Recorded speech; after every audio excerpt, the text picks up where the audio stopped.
Facebook আইডিতে এমন একটি সেটিংস রয়েছে যে সেটিংসটা করার পর আপনাকে কেউ নাম্বার দিয়েও সার্চ করে পাবে না। ইভেন হচ্ছে আপনার নাম দিয়ে যদি ফেসবুকে সার্চ করে তাহলে আপনার আইডিটি তারা খুঁজে পাবে না।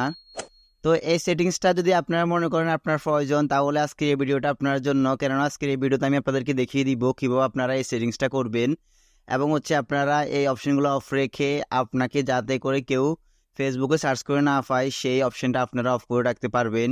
তো সম্পূর্ণ প্রসেসটি দেখিয়ে দিচ্ছি, আপনারা ধৈর্য সহকারে সম্পূর্ণ ভিডিওটি কন্টিনিউ করুন, তাহলে খুব সহজে আপনারা এই কাজটি করে নিতে পারবেন। সো আমরা ফার্স্ট অফ অল চলে যাবো আমাদের ফেসবুক অ্যাপ্লিকেশনটিতে যাওয়ার পর আমরা উপরে কর্নারে ফটো আইকন কিংবা 3 ডট লাইন্সের উপর ক্লিক করব। দেন ক্লিক করার পর উপরে কর্নার থেকে সেটিংস আইকনটির উপর ক্লিক করব। অ্যান্ড দেন ক্লিক করার পর এখানে অনেকগুলো অপশন চলে আসবে। সো এখান থেকে হচ্ছে আমরা প্রাইভেসি চেক আপ এই অপশনটির উপর জাস্ট ক্লিক করব। দেন ক্লিক করার পর এখানে অনেকগুলো অপশন আসবে, তার মধ্যে আপনারা নিচে দেখতে পারতেছেন how people can find you on Facebook. How people can find on you Facebook, আপনারা এই অপশনটির উপর জাস্ট ক্লিক করবেন। ক্লিক করার পর এখানে দেখতে পারতেছেন 3টা অপশন চলে এসেছে। এই 3টা অপশনকে আপনারা হাইড করে রাখতে পারবেন, অর্থাৎ আপনাদেরকে ফ্রেন্ড রিকোয়েস্ট পাঠাতে পারবে না কেউ, এবং হচ্ছে ফোন নাম্বার অথবা ইমেল অ্যাড্রেস আপনাদের দেখতে পারবে না। এছাড়া হচ্ছে সার্চ ইঞ্জিনে আপনাদের নামটি আসবে না। সো আপনারা এই 3টা অপশনকে অফ করে রাখতে পারবেন। তো আমরা এই অপশনগুলোকে অফ করার জন্য কন্টিনিউর উপর জাস্ট ক্লিক করব। দেন ক্লিক করার পর এখানে দেখতে পারতেছেন আমাদেরকে যত ধরনের ফ্রেন্ড রিকোয়েস্ট পাঠাইছি তাদের অ্যাকাউন্টগুলো চলে এসেছে। সো উপরে দেখতে পারতেছেন এখানে এভরিওয়ান, তো আমরা সরাসরি এভরিওয়ান এই অপশনটির উপর জাস্ট ক্লিক করব। ক্লিক করার পর এখানে 2টি অপশন আসছে, কারো কারো ক্ষেত্রে 3টি অপশন আসতে পারে। সো আমার এখানে 2টি অপশন এসেছে। এখানে যখন এভরিওয়ান করা থাকবে, এভরিওয়ান করা থাকলে আমাদেরকে প্রত্যেকে ফ্রেন্ড রিকোয়েস্ট পাঠাতে পারবে, অর্থাৎ যতজন ফেসবুক ইউজ করে থাকে প্রত্যেকে আমাদেরকে ফ্রেন্ড রিকোয়েস্ট পাঠাতে পারবে। এছাড়া হচ্ছে আমরা যখন ফ্রেন্ডস অফ ফ্রেন্ডস এই অপশনটি সিলেক্ট করে দিব, সিলেক্ট করে দেওয়ার পর আমাদের যতগুলো ফ্রেন্ড রয়েছে এবং হচ্ছে ওই ফ্রেন্ডগুলো যতগুলো ফ্রেন্ডস রয়েছে তারাই মাত্র আমাদেরকে ফ্রেন্ড রিকোয়েস্ট পাঠাতে পারবে, এছাড়া আর অন্য কেউ ফ্রেন্ড রিকোয়েস্ট পাঠাতে পারবে না। অর্থাৎ আমাদের যতগুলো ফেসবুকে বন্ধু রয়েছে এবং হচ্ছে আমাদের ওই বন্ধুগুলো যতগুলো বন্ধু রয়েছে তারাই শুধুমাত্র আমাদেরকে ফ্রেন্ড রিকোয়েস্ট পাঠাতে পারবে, এছাড়া অন্য কেউ আমাদেরকে ফ্রেন্ড রিকোয়েস্ট পাঠাতে পারবে না।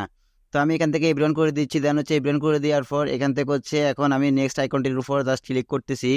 ক্লিক করার পর এখানে দেখতে পারতেছেন people with phone number, people with your email address. So আমরা এখান থেকে যখন এডিট এই অপশনটির উপর ক্লিক করব, ক্লিক করার পর এখানে 3-4টা অপশন চলে আসবে।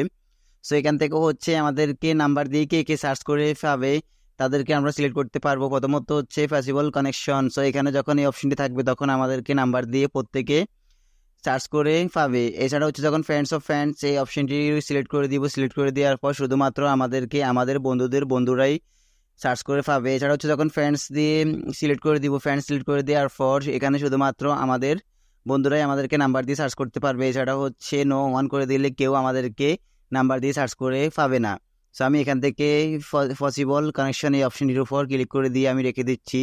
দেন হচ্ছে সেমভাবে আমরা যখন ইমেল অ্যাড্রেস দিয়ে সার্চ করবো এডিটের উপর ক্লিক করব, ক্লিক করার পর সেম অপশনগুলো আসবে। সো আমরা এখান থেকেও সেটাকে পসিবল কানেকশন এই অপশনটির উপর সিলেক্ট করে দিয়ে এটাকে এখানে রেখে দিব। দেন হচ্ছে আমি এখান থেকে নেক্সট আইকনটির উপর আবার ক্লিক করব। ক্লিক করার পর এখানে দেখতে পারতেছেন do into search engine outside Facebook two link to your profile. So এখানে যখন আপনারা এই অপশনটিকে অফ করে দিবেন, অফ করে দেওয়ার পর আপনাদেরকে ফেসবুকে কেউ খুঁজে পাবে না। যতজন ফ্রেন্ড ফেসবুক চালায়, যতজন আপনার ফ্রেন্ড লিস্টে রয়েছে এবং হচ্ছে যতজন আপনার বন্ধু রয়েছে, কেউ আপনাকে ফেসবুকে সার্চ করে আপনার নাম দিয়ে খুঁজে পাবে না। সো আপনারা যখন এই অপশনটিকে অফ করে দিবেন, সো আমরা এই অপশনটিকে অন করে দিব। অন করে দেওয়ার পর আমি এখান থেকে নেক্সটের উপর জাস্ট ক্লিক করে দিব। সো আপনারা চাইলে এই অপশনটিকে অফ করে দিতে পারেন। তো আমি সবগুলোকে ঠিক রেখে এখানে রিভিউ অ্যানাদার টপিকের উপর জাস্ট ক্লিক করবো। ক্লিক করার সাথে সাথে আমার এই জিনিসগুলো সেভ হয়ে যাবে। সো আপনারা চাইলে এই জিনিসগুলোকে অফ করে রাখতে পারবেন এবং হচ্ছে আপনারা আপনাদের ইচ্ছা মতো এটাকে কাস্টমাইজেশন করে চালু করে রাখতে পারবেন। তো গাইস, মূলত এই ছিল ফেসবুকের অসাধারণ সেটিংসটা। যদি আপনাদের এই সেটিংসটা ভালো লেগে থাকে তাহলে অবশ্যই আমার এই ভিডিওতে একটা লাইক দিয়ে যাবেন, আর অবশ্যই আমার এই চ্যানেলটাকে সাবস্ক্রাইব করে পাশে থাকা বেল আইকনটি অন করে দিয়ে যাবেন, কেননা এই ধরনের ইন্টারেস্টিং ভিডিও পেয়ে যাবেন সবার আগে। ততক্ষণ ভিডিওটা দেখার জন্য সবাইকে অনেক অনেক ধন্যবাদ।